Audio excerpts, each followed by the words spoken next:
Hello, everyone. Good evening. Welcome to the Metropolitan Republican Club's webinar series. My name is Krisha Lenzo, and on behalf of the Met Club board, we are so happy to have you join us tonight. As a reminder, we have a donation link in our live chat. We hope you consider making a contribution to help support events like these and all of our content. So tonight we welcome back a friend of the Met Republican Club, Raheem Kassam. He is the editor-in-chief of the National Pulse. He is also a regular host on War Room, which is one of our favorites. If you don't know Raheem, you can find him breaking news with Natalie Winters at the National Pulse on all things CCP related, Wuhan Lab Leak related, and of course the Hunter Biden story, which we spoke to him about a few, seems like years ago, but many months ago.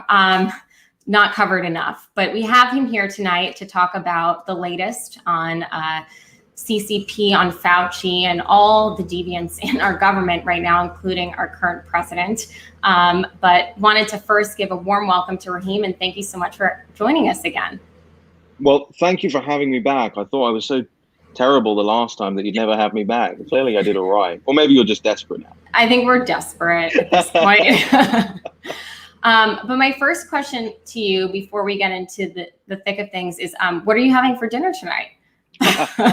What's on the menu?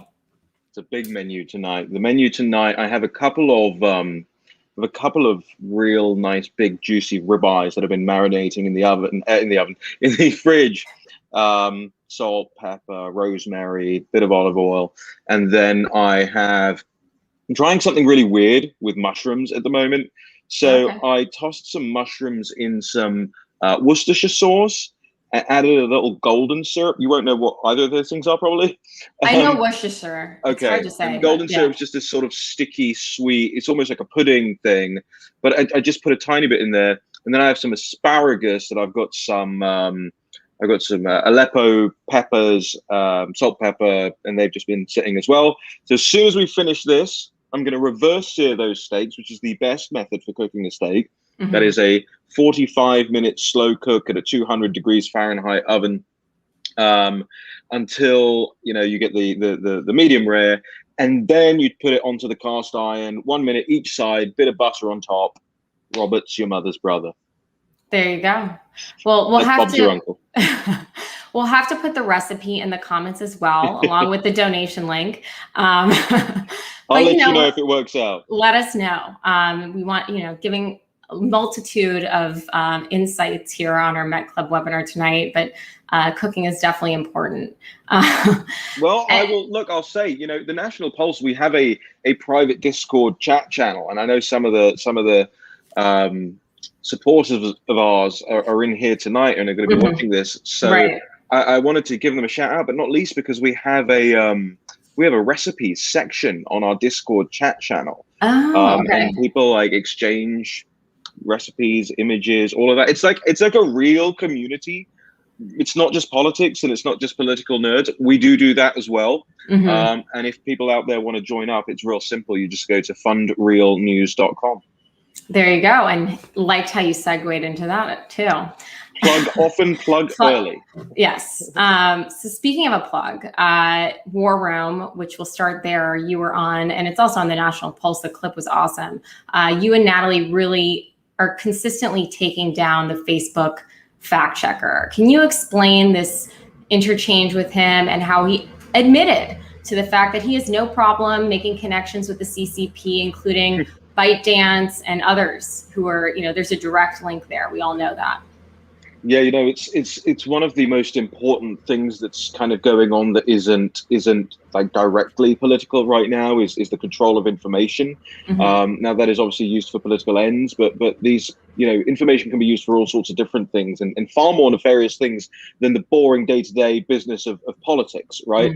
Mm. It's about civilization, it's about philosophy, it's about culture, it's about everything. It's about who we are as human beings. And right. This one person has this ability to flip a switch effectively, and he'll fact check that. There's no switch.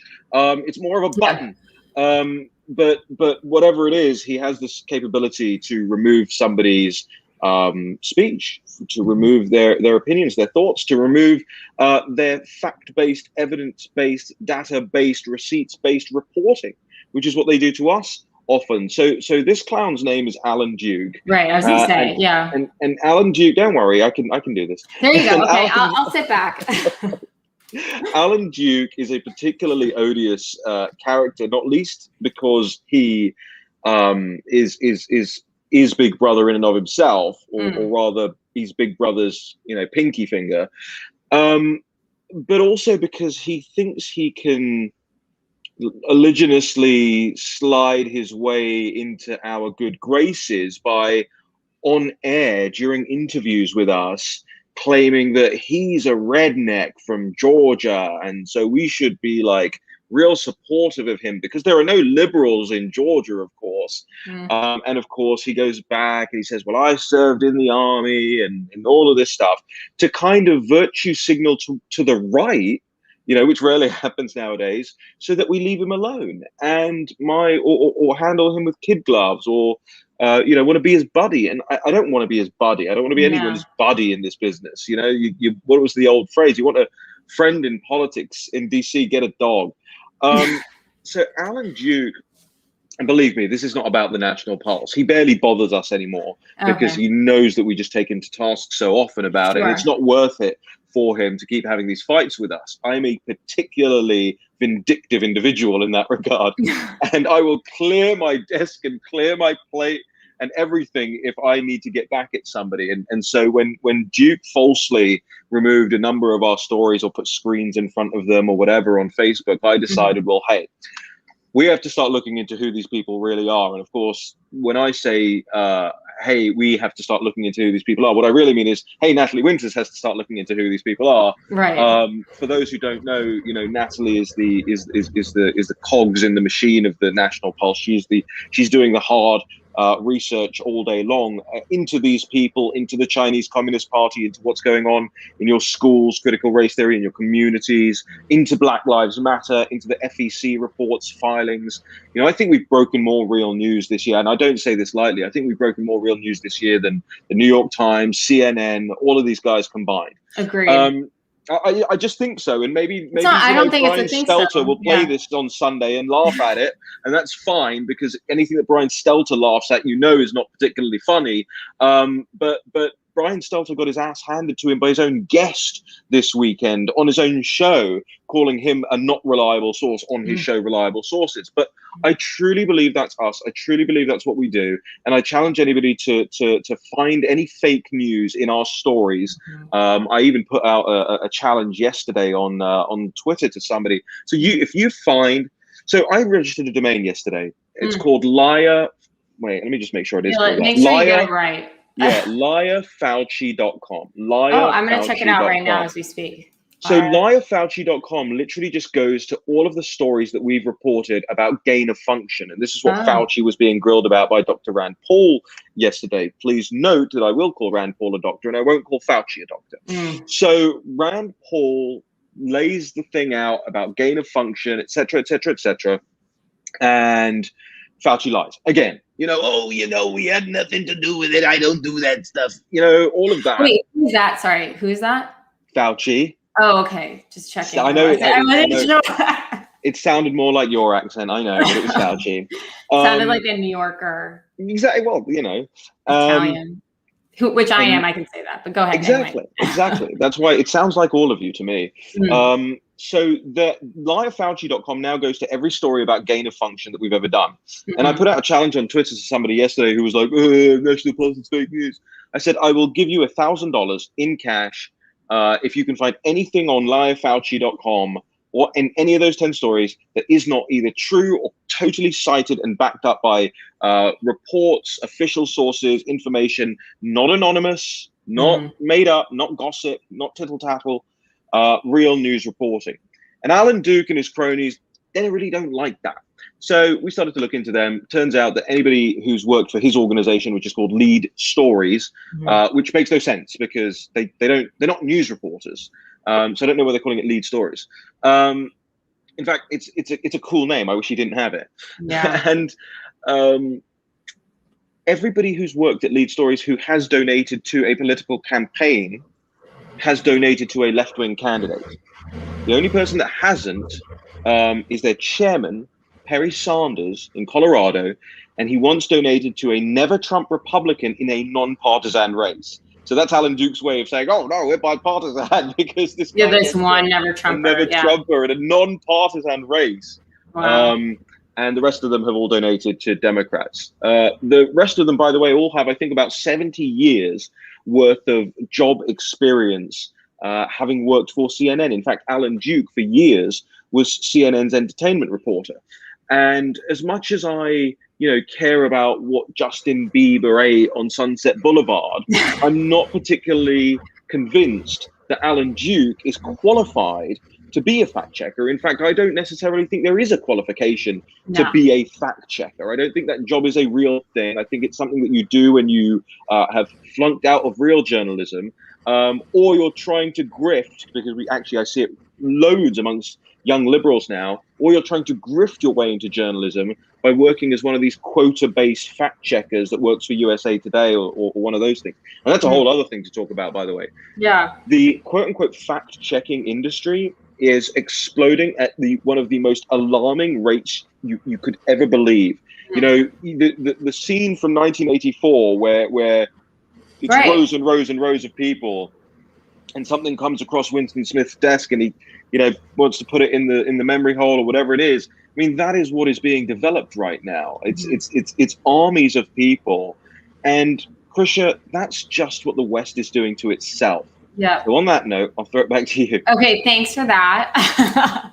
It is Orwellian, and I think we all should, form a book club and read Orwell. But to be frank, if we read all of it, it's not his best work, though. No, but if we read all of it, it's scary. I mean, that's the world we're living in right now, with these fact checkers, with these people who are canceling us, with these, censors, et cetera, with the woke mob.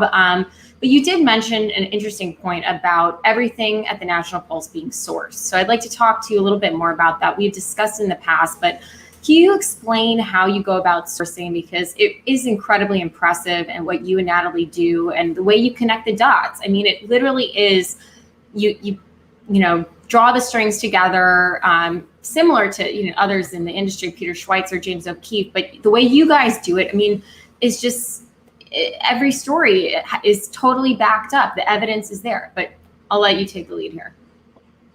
Well, I thank you for your compliments about it. We're always trying to get better and better, and trying to do more and more. We never really envisaged us taking on this role of holding the most ultimate corrupt powers in this country to account. It's not. I've done that in a political sense before with the Brexit campaign. Sure. I've never quite done it in journalistic sense like this before. Over at Breitbart London, when I was running that was more about, publishing 15 to 25 stories every day across the board about what was in the news, right? Mm-hmm. And now we're more of a focused investigative unit. Now what we're interested in is really two things, and everything else is kind of corollary to it. But those two things are as follows. Number one, what the fuck happened on November the 3rd? Apologies, mind my French. It's okay. But I feel that strongly about it, and I warned about it for so many months before November the 3rd. In fact, I have right here in front of me, this is not staged, by the way. I keep this on my coffee table. A book called Ballot Battles by Professor Edward B. Foley.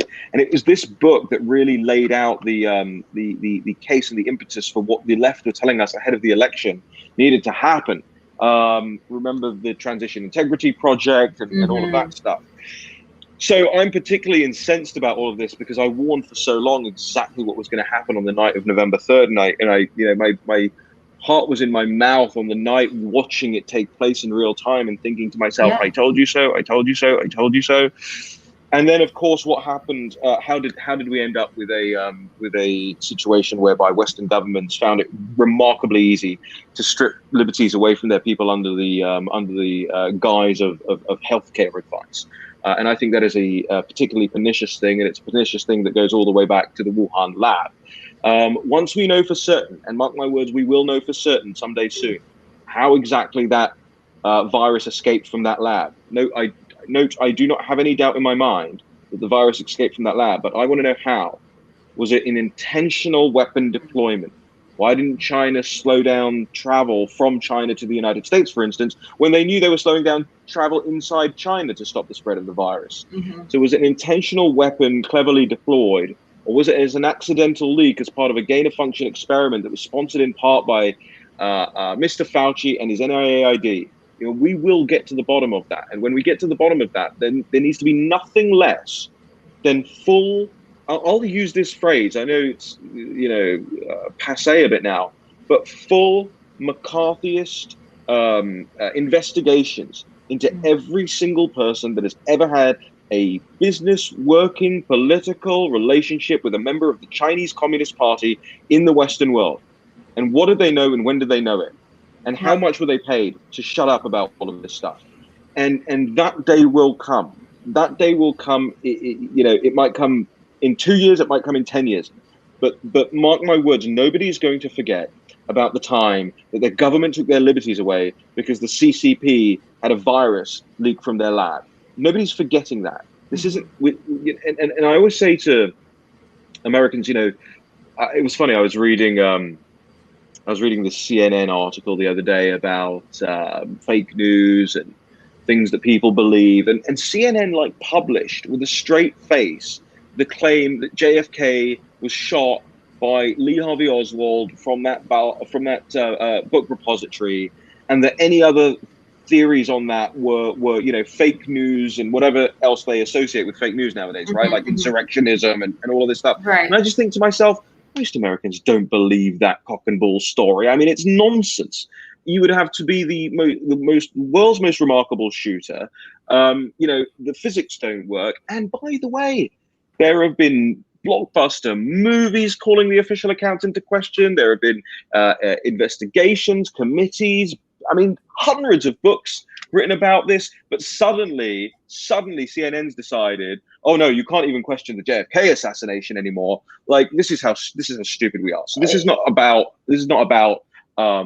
particular narratives to these people. It's about information control in general. And to paraphrase one of your country's founding fathers, we must hang together, or we will surely hang separately. No, it's true. And the way they do it is through censorship, and it's through, suppressing all of these articles coming out. As we all know, with respect to the Wuhan Lab Leak Theory, Facebook initially was suppressing those stories. Anytime you mention COVID, we get, the disclaimer below.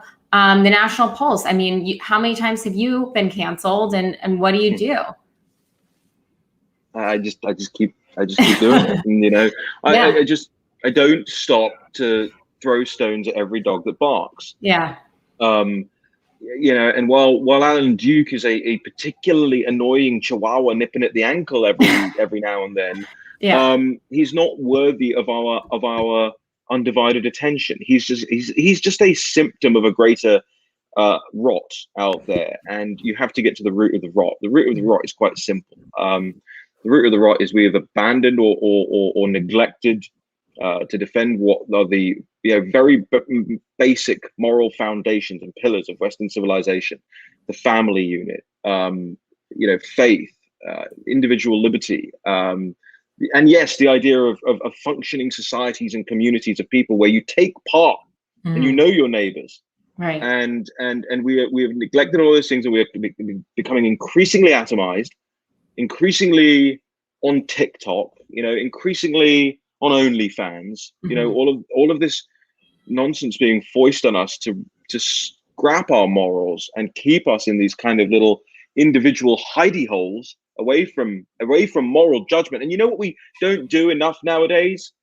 What there's not enough of is shame for doing something badly. If you have done something immoral or unkind or illegal, there is no shame anymore in these things, and there has to be shame for a society to function. So not to sound like a fussy Puritan, but you never. I'm not, by the way. You know what I'm like? I'm a prolific drinker and a whole lot of other things. Yes.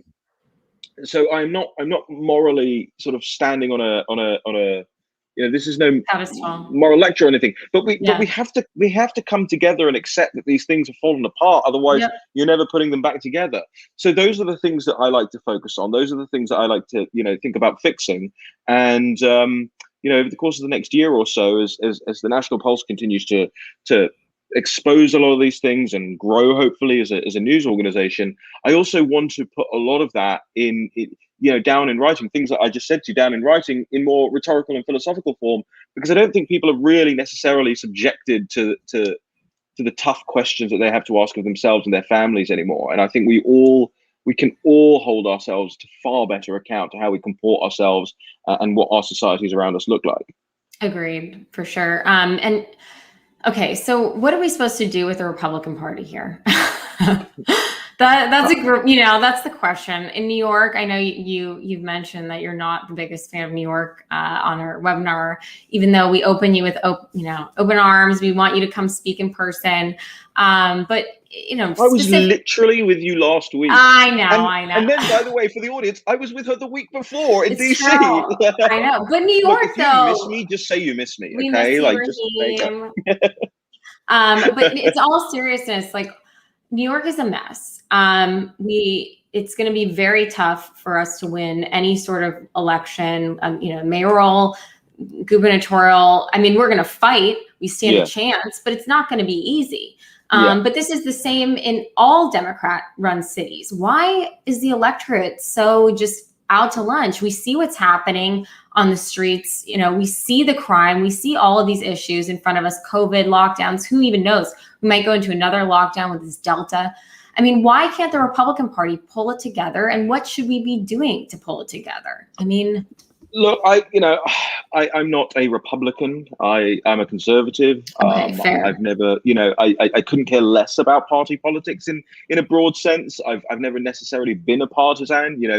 For me, it's always been issues and gaining popularity behind those issues. For instance, I was a member of the UK Independence Party for a long time, but the party wasn't particularly important to me. It was Brexit, right, and getting the UK out of the European Union. And so I haven't really given much. That question is one I hear all the time. Put it that way. It's not an original question. It's just people don't know. That's why they keep asking. Right. And sorry, I wasn't accusing you of being unoriginal. I'm just saying, like, I'm unoriginal. It's fine. A lot of people are wondering that, and I'm not sure I have an answer for you. I'm not sure I have an answer for you yet. But I do want to address the broader, the foundation of the question, which is, why do people in cities keep voting for things that ends up with their kids being killed and shot, with their streets being, pothole ridden hell holes, with their buildings crumbling? I mean, DC infrastructure is crumbling. There are tent cities all over this city. And don't get me wrong, DC can be an extremely beautiful city. Pouring in through my bay window here right now is beautiful sunset. The architecture is all right for America, I suppose, but you know what I mean. Like, it could be such a beautiful place, and it's not, and it's a hellhole. So why do these people keep doing these things to themselves? And I keep coming back to one thing, just one big problem mass hysteria has happened more in the course of human history than we realize, and mass hysteria can drive us as a civilization to do some really weird things, like what we're doing right now. And so I think it's this: in order for them, all the voters who refuse to vote any other way, because they think, at the surface level, I can't vote for the far right or racist or insurrectionist or homophobic or bigoted, whatever, whatever. Yeah. But that's just a veneer of excuses that they get. Really, the excuse is that they would then have to, if the situation improved, let's say under a Republican governor of New York, they would then have to admit that they were wrong for so long. Right. And they would have to admit that it was their fault that it had gone wrong for so long. Mm-hmm. And human beings are almost entirely incapable of doing a flip like that, hard and fast. It takes sometimes generations for mindsets to be broken. And I'll give you an example of that. There are parts of the United Kingdom that you could put a red rosette, a Labour rosette, on a donkey, run him in a special election, and he'd win, right? And when you go out and you ask the people of these communities why they voted for that donkey, the response would be, my dad voted Labour, my mum voted Labour, my granddad voted Labour, oh, my dad was a union member. Right, but that's not you, and that's not your lot. That's not you. That's not your situation. That's not now, and that's not what's happening. So I'm all for family, history, nostalgia, passing down of tradition. But when that tradition leads to, decay around you, it's probably a bad tradition. Yeah. And during the Brexit campaign, we were acutely aware of the fact that there were communities out there who very much still trusted Britain's Labour Party to tell them how to vote in the referendum. But they were working class people whose jobs were being affected by EU membership, whose communities were being devastated, like many of the fisheries communities around the United Kingdom, and whose lives were effectively much worse than their parents or grandparents as a result of centralized control making in Brussels, decision making in Brussels. And so we made a beeline for them, ahead of the referendum. Trying to explain to them, you have to understand the Labour Party will institutionally try to tell you to vote to remain in the European Union, and here's why they're wrong. And we managed at a remarkable level to communicate with these people beyond their, beyond what may have been their embarrassment of having to go against what the Labour Party said. Now, that was far easier because it was a referendum. And so there wasn't a, Labour or Conservative candidate to tick the box on next to. It's far harder to get people to realize that, hey, I get that, like, your mum's a Democrat, your dad's a Democrat, and, the whole bloc votes Democrat, and I get there's BLM signs hanging all over the place. I get that. But, like, you live in a shithole, so maybe try something else. Yeah, I mean, that makes a lot of the time, I think the answer is people are unoriginal thinkers. I mean, I always question, who's the de Blasio voter? Right. Who is this person? I don't even know. Well, look, based on what we saw on November the 3rd, I'm not convinced that there were any Joe Biden voters. So, I've not met one. Yeah, that's true. I've met a few, but very daft. Yeah.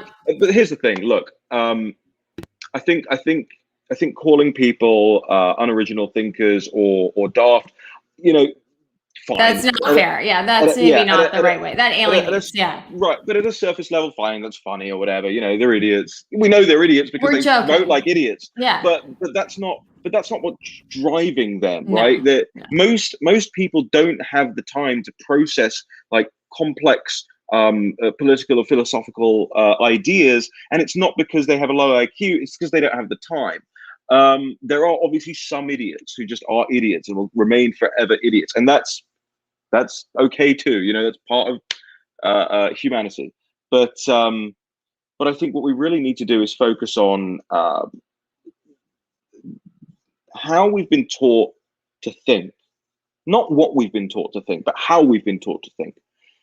So when most people, and unfortunately this is true, and people in this room and people watching this back and people in our fan base and all of that, you aren't these people. So you might viscerally say, that's not true. I don't do that. Yeah, you don't do that. But there are most people out there who aren't political nerds and don't know who I am, right? And don't listen to the War Room. Yeah.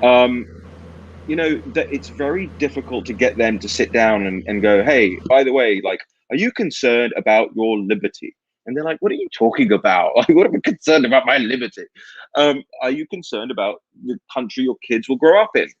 Well, I'm concerned about my kids. I'm concerned about their school. Okay, so your school. And, you have to go through this whole thing with them for them to tease out like what really drives them and how to change their mind about politics or make them even care about politics, make them have to make a different decision about politics than their mum and dad did.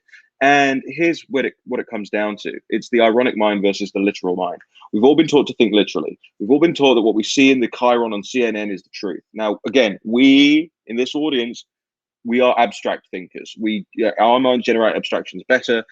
We have better developed frontal lobes. We have we're curious, and more than anything, we're ironic. We're ironic.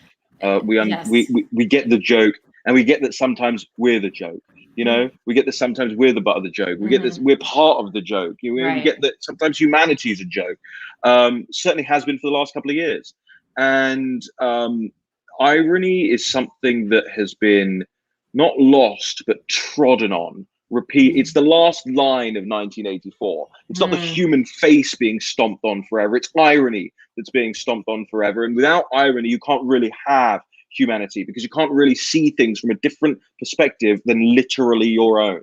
And that's the big war right now, that the regressive left, that the communist, authoritarian, centralizing control, bureaucrat type has wanted to smash out of people is the ability to generate an abstraction or be curious about something. And you want to know who those Bill de Blasio voters are? They're people who think literally. Wow. On that note, how can we find you and how can we support the National Pulse? And give us all of your handles, plug everything, give us the war room, give us all of it. I don't know. I just, the website is thenationalpulse.com. You can support us at fundrealnews.com. War Room Pandemic, National Pulse, Raheem Kassam, Natalie Winters, Krisha Lenzo, New York Metropolitan Republican Club, all of them. Look, we're out here fighting. We're fighting with smiles on our faces and stakes in our bellies. And, that's what we want to win in the end. That's what we want. We need a good steak. A good family, a good home, a good steak. Yes. Let's boil this down to Maslow's hierarchy of needs. And the National Pulse will get us there. So I thank you. I thank you, Krisha. You guys do amazing work. It was great to see you and all the people that are working with you and around you last week. I want other people to understand how good she is and why she should go back on Twitter. Yeah. Are you on Getter? I haven't gotten on Getter yet. I'm on Cloud Hub. No, you're getting on Getter. Your investments aside, you're getting on Getter. Disclosure. And no, I like Getter. I'm on there. Okay, gettr.com. Yeah, because I'm like trying to DM you things every so often. And I gotta go out, and then I gotta text you, and then I know you don't read my text. I don't read anything. You've got me blocked. So yeah. Well, you have to thank post everybody a out there who's fighting. Yes, you have to post a picture of your steak on our feed. I will. That's really all we care about. My belly after I eat my steak. All right. Good night, everyone. Thank you. Thanks for joining. We'll see you soon. Thanks for joining us. Cheers. Take care.